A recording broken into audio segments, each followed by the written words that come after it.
aircraft are tracking towards the force. Assessment time on top 2 minutes.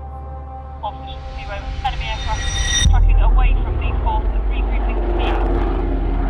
These ships are about to enter a high threat area. Intelligence suggests that enemy forces have mined the area that we are about to transfer through. The ship also needs to be in a position. And slow flying aircraft. Therefore,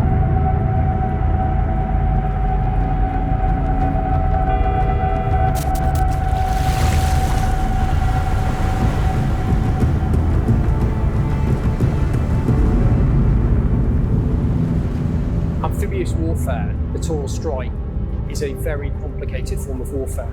Not only do we operate in the most complex water space, so where the sea meets the land, but you have the complexities of navigation and the challenges of the environment.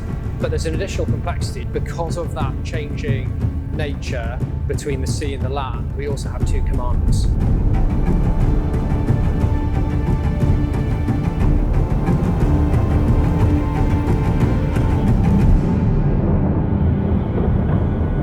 Perhaps the enemy are expecting us, perhaps they're not. But irrespective, small, light, undetected commando teams will provide our commanders with options. By the time we're ashore, it's already too late for the adversary. Operating at reach means operating over the horizon. It means that UK assets are protected from enemy security systems, whether that's radar or whether that's missile systems. And it means that commando soldiers can infiltrate securely, but the key is covertly. So routine operations for a Littoral Response Group could be anything from normal capacity building and partnering with our allies, through to conducting special operations on behalf of UK Special Forces, and of course moving into crisis response. So anything from humanitarian aid, disaster relief, through to a limited intervention, and of course ultimately to full war fighting against the peer adversary.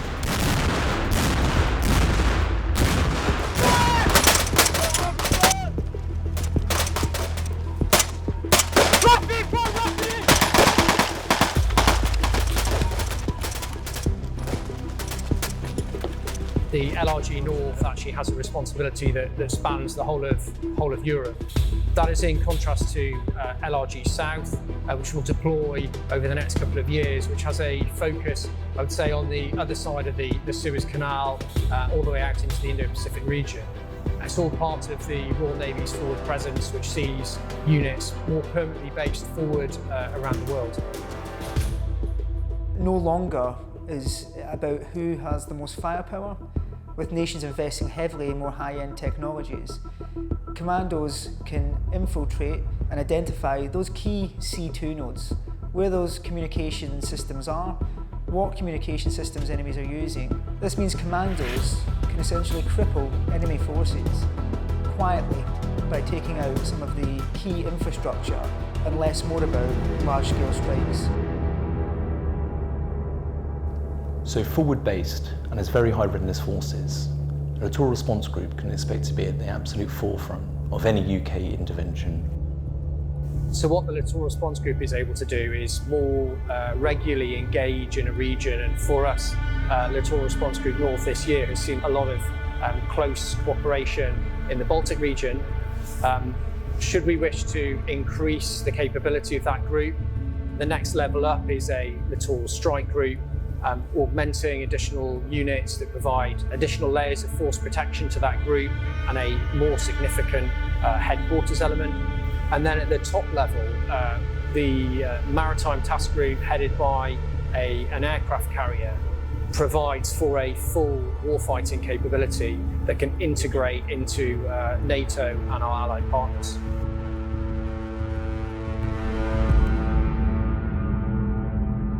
Albion is primarily an amphibious unit, so we have our embarked Royal Marines, and our main objective is to assist in getting them ashore safely so that they can achieve what they need to.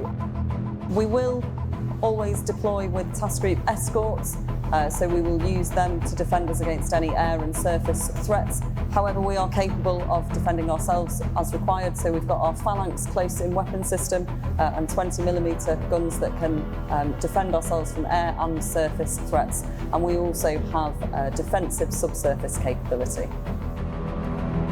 So while we're inspired by our commando roots, and we firmly see Littoral Strike as reclaiming our commando space, it's reclaiming it for the 21st century.